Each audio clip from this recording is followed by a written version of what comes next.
Para concluir el programa de la materia Fundamentos del Derecho Penal y de la Pena, vamos a exponer el tema 3 de la unidad 3, un tema relativamente muy corto que tiene el siguiente contenido: responsabilidad civil derivada de delito, generalidades, objeto, personas responsables, legitimidad para ejercer la acción civil.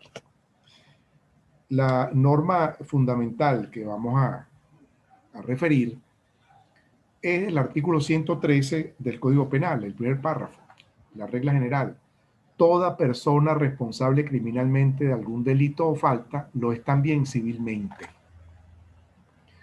Ya hemos visto consecuencias del delito, principalmente la responsabilidad penal.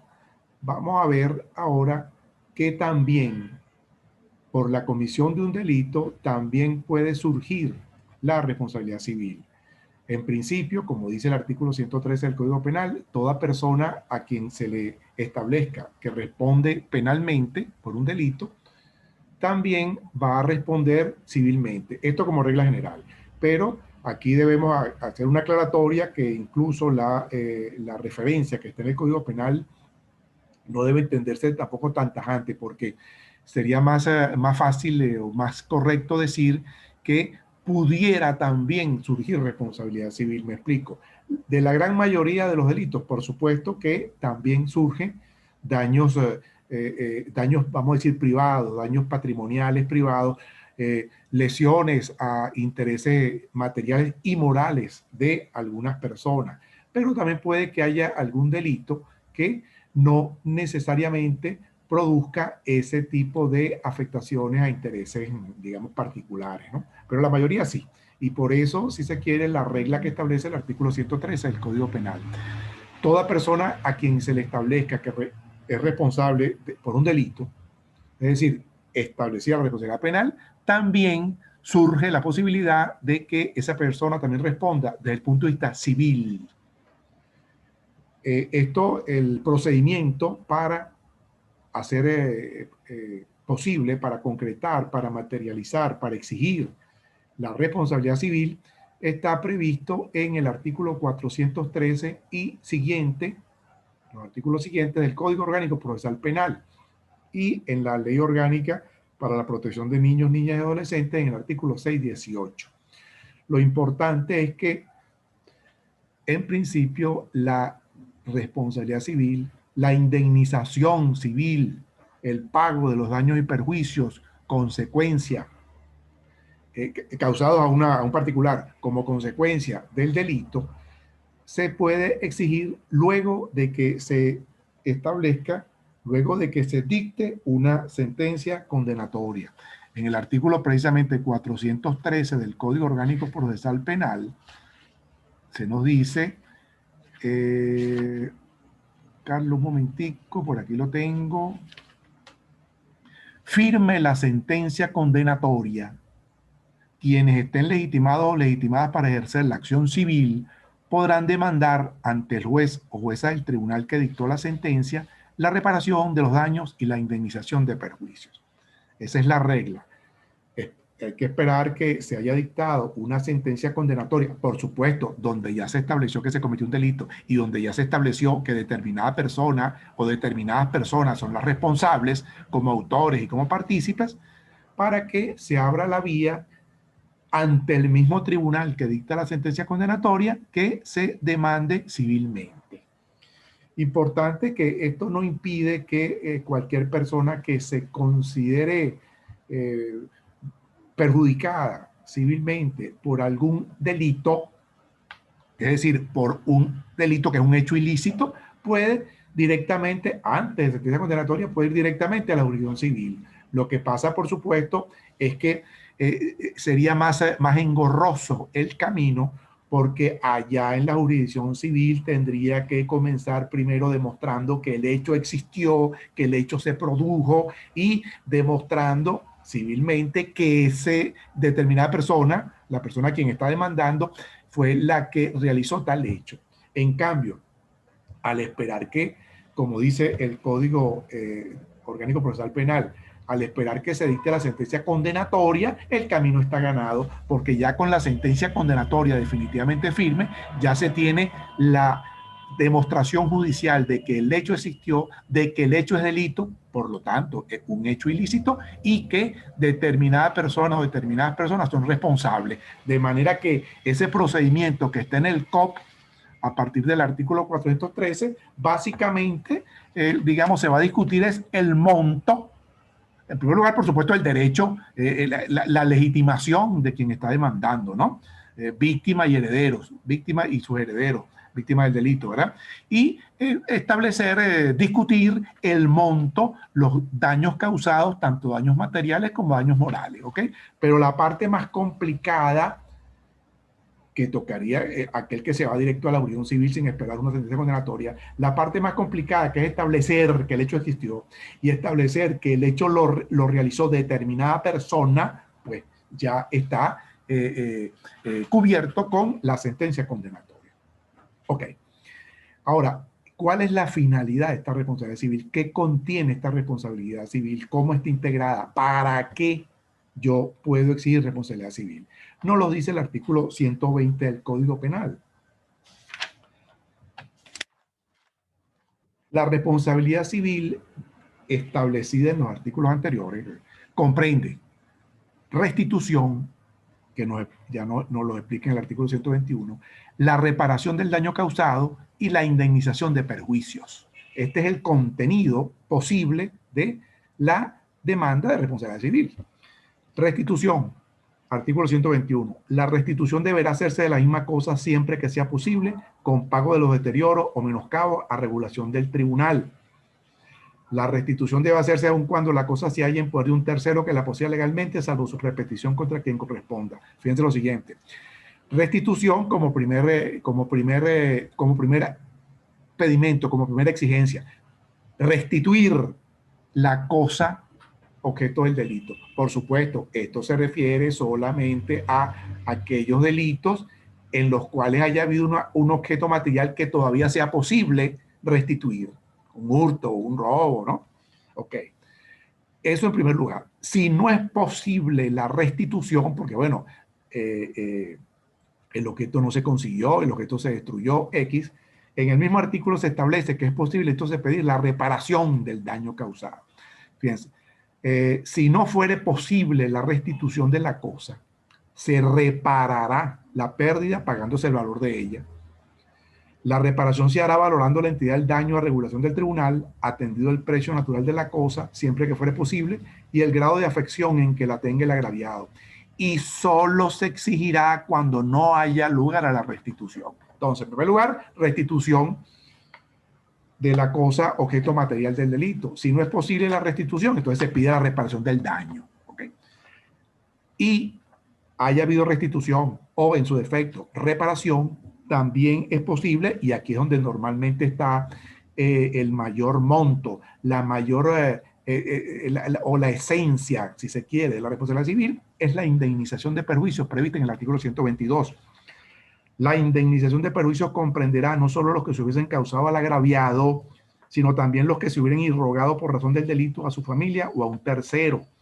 Los tribunales regularán el importe de esta indemnización en los mismos términos prevenidos para la reparación del daño en el artículo precedente. Esta es, como les digo, la esencia de la responsabilidad civil.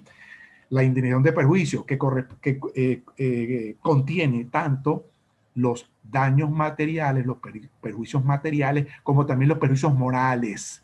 Por supuesto, los perjuicios materiales van a ser relativamente más fácil de demostrar, de fundamentar el monto que se exija. Los perjuicios morales, por el contrario, que también existen, quizá pueden ser, digamos, más complicados de establecerlos, de pedirlos, de fundamentarlos y a su vez, por supuesto, también por parte del juez establecerlos, ¿no? Por ejemplo, en el caso de un delito de homicidio, el daño moral causado a la viuda, causado a los hijos, y si esos hijos eran menores de edad, si la persona a quien se le causó muerte, por ejemplo, era, ¿cómo les diría? Una persona joven con mucho tiempo que le quedaría todavía de vida para mantener a su familia. Toda esa serie de elementos conformarían esta responsabilidad civil, ¿no? Dentro de este rubro, indemnización de perjuicio. Ok. Otra disposición también que les coloco aquí en la lámina, importante de que ustedes revisen, es la del 123, que fíjense, a diferencia de la responsabilidad penal, que recuerden que existe el principio de personalidad de la pena se le impone y la pena es a cargo de la misma persona a quien se le declaró responsable penalmente, ¿verdad? Ok. Resulta que la responsabilidad civil se transmite a los herederos. Esta sí es posible. Dice el artículo 123, la obligación de restituir, reparar el daño o indemnizar, que es la responsabilidad civil, se transmite a los herederos del responsable, pero hasta concurrencia del monto de la herencia, siempre que la acepten bajo beneficio de inventario. O sea que es posible que esa obligación civil que tiene el responsable penal se transmita a sus herederos. ¿Ok? A diferencia, recuerden, de la responsabilidad penal, que no se transmite porque la pena es personal. Ahora, la indemnización civil sí puede perfectamente transmitirse a los herederos.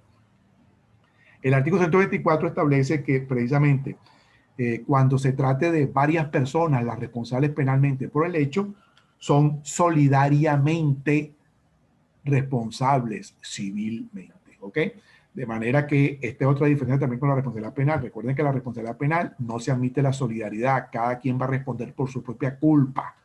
Cada quien va a responder en la medida de lo que hizo, en la medida de que prestó su colaboración, realizó o prestó su colaboración para el delito.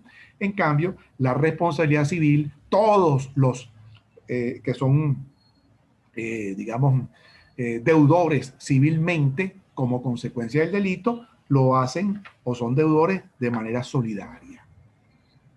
Como en general, como digamos, la responsabilidad civil, pues en general, esto no es otra cosa que responsabilidad civil, básicamente regida, por supuesto, por las normas de derecho civil, aunque está regulado buena parte de ellos, tanto en el mismo Código Penal, porque es la responsabilidad civil derivada de delito, y en el Código Orgánico Procesal Penal, el procedimiento. Ok. Ahora, reiterando, ¿quiénes son los civilmente responsables? Como dice el artículo 113, las mismas personas que realizaron el hecho. Toda persona responsable criminalmente lo es también civilmente. No lo dice el 113 y no lo dice el 124 del Código Penal. Pero, fíjense, de aquí derivamos, como solo los que responden penalmente son responsables civilmente, hay una excepción, es decir, hay casos en que a pesar de que la persona no responde penalmente, está exenta de responsabilidad penal por alguna circunstancia que vamos a examinar, de todas maneras civilmente sí responde. Cuando veamos los casos van a entender mejor esto. En primer lugar, y están señalados en el artículo 114, en primer lugar, los inimputables. El caso, por ejemplo, de la persona que cometió el delito estando privado de la libertad y conciencia de sus actos, el loco o demente, como lo llama el Código Penal, él penalmente no va a responder, ¿ok? Pero civilmente, esta responsabilidad civil, porque la persona cometió un delito, lo que pasa es que penalmente no va a responder porque precisamente es inimputable, pero civilmente sus padres o guardadores van a responder, ¿verdad? A menos que no haya habido culpa de su parte, es decir, a menos que ese padre o guardador del inimputable haya sido diligente en el cuidado de este señor inimputable, en ese caso no va a responder, ¿verdad? Si no es posible la responsabilidad civil de los padres o guardadores, responderá el propio inimputable por si tiene bienes, ¿ok? Igual cuando se trate de menores de edad. En principio, los menores de edad responden, aunque no van a, tienen una responsabilidad distinta, diferente desde el punto de vista penal, van a ir a la jurisdicción de adolescentes, ¿verdad? En principio también responden, no hay ninguna, digamos, exención, ¿verdad? Si ellos no tienen bienes, van a responder sus representantes, sus padres o guardadores igualmente. Pero recuerden que exactamente, a pesar de que está en el artículo 114 del Código Penal, no todo menor está exento de la responsabilidad penal. Recuerden que los adolescentes de 14 a 18 años responden penalmente. Lo que pasa es que lo van a hacer de manera diferenciada al adulto, pero responde penalmente. Quizá esto es más exacto cuando el hecho es cometido, el hecho delictivo es cometido por menores de 14 años, vamos a decir, niños y los adolescentes de 12, 13 de 12 y 13 años, ¿ok? Que no responden penalmente, no van a, pero a pesar de que no responden penalmente, civilmente sí van a responder con sus bienes o, en su defecto, responderán civilmente sus padres o guardadores. Ok, el tercer caso, en caso de estado de necesidad, es decir, el delito se cometió o la conducta típica se cometió actuando el responsable en estado de necesidad. Estado de necesidad, básicamente, el artículo 65, numeral cuarto del Código Penal, una persona realiza una conducta típica, pero ante la existencia de un peligro grave e inminente para sí o para terceros. Esa persona no va a responder penalmente, porque precisamente lo hizo por un interés mayor, que era salvar su persona o salvar a terceros de un peligro grave e inminente, ¿verdad?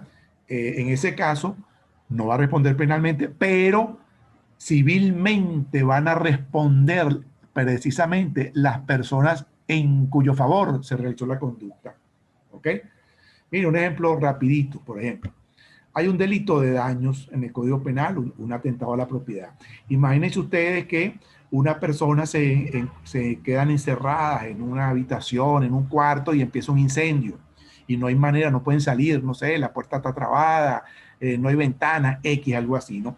Y viene alguien en su auxilio y voluntariamente, actuando con intención, por supuesto, con pleno conocimiento de lo que hacía, resulta que con un hacha, con un aparato X, revienta la puerta, revienta las paredes de manera de que estas personas pudieran salir y la salva. ¿Ok? ¿Qué pasa? Hubo un delito de daños, dolosamente se destruyó propiedad ajena. Este señor que usó el hacha pues no era dueño de esta cosa, ¿verdad?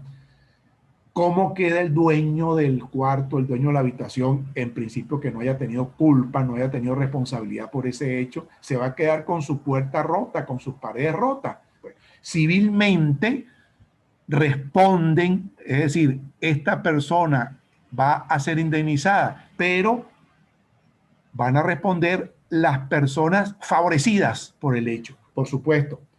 Quien reventó la puerta, quien reventó la pared, él no cometió delito porque actuó precisamente bajo estado de necesidad. ¿Ok? Previsto, repito, ustedes lo verán con mayor exhaustividad en el próximo semestre, en el artículo 65 numeral cuarto, ¿verdad? El que obra constreñido por la necesidad de salvar su persona o la de otro de un peligro grave e inminente al cual no haya dado voluntariamente causa y que no puede evitar de otro modo. Esta persona no va a responder penalmente. Oye, pero hubo uno favorecido, ¿verdad? Esta persona a quien él le salvó la vida, de que murieran quemados. Bueno, esa persona, mire, paguen la puerta, paguen la reparación. Civilmente, el perjuicio causado al propietario, a la víctima del hecho. ¿Ok? Y por último, en caso de omisión por causa insuperable, que también es una causa de exención de pena, los que la causaron, la omisión insuperable, son los que responderían civilmente. ¿Ok?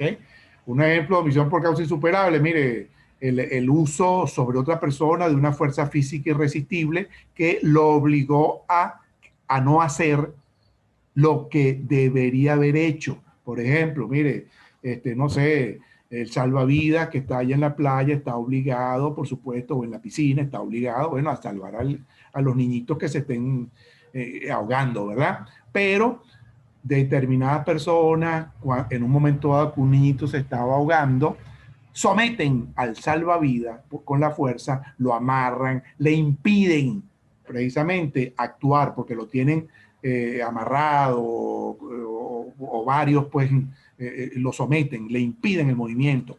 Por supuesto, este salvavidas omitió hacer lo que estaba obligado. ¿Qué era? Garantizar, ayudar, salvar al niño que se está ahogando en la piscina. Ese es su trabajo, ¿verdad? ¿Ok? Si él no lo hace libremente, pues él incurre, si el niñito muere, en delito de homicidio en comisión por omisión, porque él era garante de que el bien jurídico vida de esos niños no resultara afectado. Pero en este caso omite hacer lo que estaba obligado a hacer, que era salvar la vida. ¿Por qué? Porque lo estaba sometido físicamente, lo habían amarrado otras personas. Él no va a responder penalmente. Civilmente van a responder los que produjeron esa omisión, es decir, los que lo amarraron, los que lo sometieron físicamente. Esto, bueno, muy por encima. Por supuesto, profundizarán más en esta figura en el semestre que viene. Fuera de estos casos, en general, ya quien está exento de responsabilidad penal también lo está de la civil, ¿ok? De manera de complementar la regla general que le había dicho aquí arribita, 113. Los que declarados responsables penalmente van a responder también civilmente, quiere decir que el que está exento de responsabilidad penal no responde civilmente, salvo estos casos que les acabo de decir, ¿ok? Que hay otras personas que van a responder por ellos, ¿ok? Continuando, además también hay unos supuestos en los artículos 114, que ya lo vimos, 116, 17, 18 y 19, donde se establecen casos en los que personas distintas, óigase bien, personas distintas a los responsables penalmente, que son, como ustedes saben, los que en principio van a responder civilmente. Bueno, hay casos en los que, repito, personas no declaradas responsables penalmente van a responder civilmente, pero de manera subsidiaria. ¿Ok? Repito, lo esencial de esto, aunque no son los responsables penales, ¿verdad? Sin embargo, civilmente tienen una responsabilidad, pero subsidiaria. Por ejemplo, en el 116, ya entonces ustedes a esto le van a encontrar sentido. Mire, responde civilmente, por supuesto de manera subsidiaria, es decir, en defecto, en sustitución de los que penalmente fueron declarados responsables, los posaderos, dueños de casa de ventas de víveres o licores y cualesquiera otras personas o empresas por los delitos que se cometieran en los establecimientos que dirijan, siempre que por su parte o la de sus dependientes no haya habido infracción del reglamento de seguridad, vamos a decirlo en general, ¿verdad? Mire, a usted le hurtan, lo lesionan dentro de un hotel, dentro de un restaurante, dentro de cualquier local comercial. Por supuesto, el dueño de esa empresa no tiene nada que ver penalmente, no necesariamente, pues porque fue un tercero que se metió y peleó con usted o lo robó X, ¿verdad? Bueno, de manera subsidiaria, el dueño de la empresa, el dueño del hotel, el dueño del restaurante, el dueño del local donde se encuentre, responde civilmente, a menos que él demuestre que fue diligente, a menos que él demuestre que él no ha incumplido con las normas mínimas de seguridad. ¿Ok? Mire, uno está, por ejemplo, sí, un supermercado, no sé, y un empleado del supermercado o un tercero tratando de bajar unas latas X, coge la lata de abajo, resulta que se cayó aquel poco de lata y a la persona que estaba al lado también comprando le cae en la cabeza y se la rompe. ¿Ok? Es decir, de manera imprudente, esta persona le produce una lesión a otra. Esta persona, estoy diciendo, un cliente le produce una lesión a otro cliente. ¿Ok? ¿Qué pasa? En principio, ese cliente responsable que actuó incluso de manera culposa, él responderá penal, a lo mejor puede responder penalmente por lesiones culposas. ¿Ok? Por su imprudencia determinó que la lata cayera, pues le rompiera la cabeza a la otra persona. ¿Ok? Hasta ahí. Pero en defecto, esa misma persona responsable penalmente también va a responder civilmente. En defecto o en lugar, si no es posible que esa persona civilmente responda, respondería, bueno, el dueño del supermercado. A menos que el dueño del supermercado demuestre en un momentico, eso estaba bien puesto, había determinados elementos de seguridad para que las latas no se cayeran. Lo que pasa es que esta persona, no sé, tomó la que no era, vulneró determinadas normas de seguridad, a pesar de que este supermercado tiene unas normas de seguridad precisamente, bueno, muy adelantadas, muy modernas, para evitar que las latas se caigan y le caigan en la cabeza a la gente. En ese caso no respondería. Pero por ahí va la cosa. En el artículo 117, muy parecido. En general, posaderos, directores de establecimiento, casas de huéspedes, por los efectos Dice el artículo 117, efectos robados, pero yo creo que es más, aquí están usando el término robo en sentido amplio. Sería más preciso hablar de efectos hurtados a las personas que estén ahí en esos hoteles, en esas casas, en esas posadas, ¿verdad? A menos que, por supuesto, estas personas a quien le hurtaron los objetos no hayan dado cuenta de esos objetos al posadero, ¿ok? Entonces, el posadero va a responder de manera subsidiaria, responder civilmente de manera subsidiaria, si a él le participaron que estas personas tenían determinados objetos y esos objetos fueron hurtados. Por eso es que muchos hoteles, cuando uno llega, le piden, bueno, mire, declare los bienes que usted tiene, X, métanos en la caja de seguridad, X, para saber, para que surge esta responsabilidad. No, mire, es que usted no dijo que usted tenía unas joyas ahí, usted no avisó. Por supuesto que el posadero no puede responder. ¿Ok? En el artículo 118 también se establece una responsabilidad civil subsidiaria para el caso en general de cualquier, aquí habla maestros y personas dedicadas a cualquier género de industria por las faltas o los delitos en que incurran sus discípulos, oficiales o aprendices en el desempeño de su obligación o servicio. ¿Ok? El responsable por vamos a decir, el patrono, el conductor, el maestro, el tutor por los hechos de sus dependientes. Y en el artículo 119, un caso curioso que tiene que ver específicamente con el delito de rebelión. En caso de rebelión existe la solidaridad en la responsabilidad civil derivada de los daños y expropiaciones causados por fuerzas rebeldes.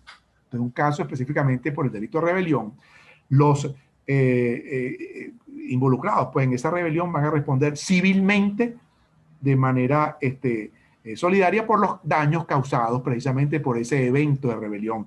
Van a tener más responsabilidad los que en esa rebelión hayan ostentado grado de general oficialmente o de manera usurpada, ¿verdad?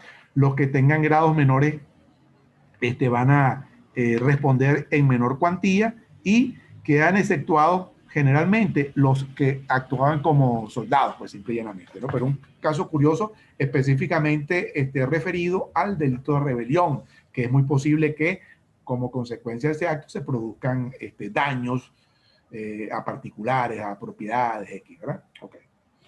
Por último, vamos a hacer referencia a las personas que tienen el derecho, que tienen la posibilidad de exigir esta responsabilidad civil. Muy sencillo. ¿Quiénes están legitimados para intentar la acción civil? El artículo 50 del Código Orgánico Procesal Penal nos lo dice. La acción civil para la restitución, recuerden, reparación o indemnización de los daños y perjuicios causados por el delito solo podrá ser ejercida por la víctima o sus herederos o herederas contra el autor o autor y los partícipes del delito y en su caso contra el tercero o tercera civilmente responsable. Entonces, legitimado para intentar la acción civil, víctima y sus herederos del delito. Víctima en sentido amplio. Dentro de víctima estamos incluyendo, recuerden ustedes, el sujeto pasivo, el titular del bien jurídico afectado. Víctima es un concepto más amplio. Recuerden el ejemplo que siempre hemos manejado. Sujeto pasivo del delito de homicidio es el titular del bien jurídico vida que resultó afectado, es decir, la persona a quien se le dé muerte. Ah, pero ¿quién va a demandar civilmente? Por supuesto, quien es víctima de ese homicidio, que no es solamente el sujeto pasivo, sino también sus familiares, ¿verdad? Sus herederos. Esto nos lo dice en todo caso. ¿Quién es víctima? El artículo 121 del COP.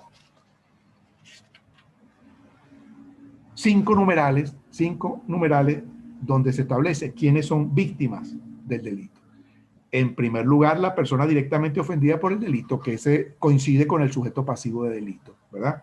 Pero luego en los otros numerales, fíjense que se habla de los familiares directos de la persona afectada, en los delitos cuyo resultado sea la incapacidad o la muerte del ofendido o ofendida, ¿verdad? El cónyuge o la persona con quien mantenga relación estable de hecho, hija o hijo, padre adoptivo o madre adoptiva, pariente dentro del cuarto grado de consanguinidad o segundo de afinidad, cuando el delito se ha cometido en perjuicio de una persona incapaz o de una persona menor de 18 años. Los socios, accionistas o miembros respecto de los delitos que afectan a una persona jurídica cometidos por quienes la dirigen, administran o controlen. Las asociaciones, fundaciones y otros entes en los delitos que afecten intereses colectivos o difusos, siempre que el objeto de la agrupación se vincule directamente con esos intereses. ¿Ok? En todo caso, repito, el artículo 121, igual que el 661 de la LOGNA, establecen quiénes son víctimas y solamente las víctimas y sus herederos están legitimados para intentar la acción civil. Para concluir con algo que ya señalé, el procedimiento para hacer, para concretar, para materializar la responsabilidad civil está previsto en los artículos 413 y siguientes del COP y en el artículo 618 de la LOGNA, que básicamente, en todo caso, remite al Código Orgánico Procesal Penal. Esto sería entonces lo que tendríamos que comentar sobre la responsabilidad civil derivada de este hecho ilícito que llamamos delito. Es la responsabilidad civil propia, la responsabilidad civil que se deriva, repito, del delito. Con esto concluimos el tema 3 de la unidad 3. Nos veremos entonces en la clase en sesión en tiempo real para reforzar conocimientos y aclarar dudas. Hasta luego.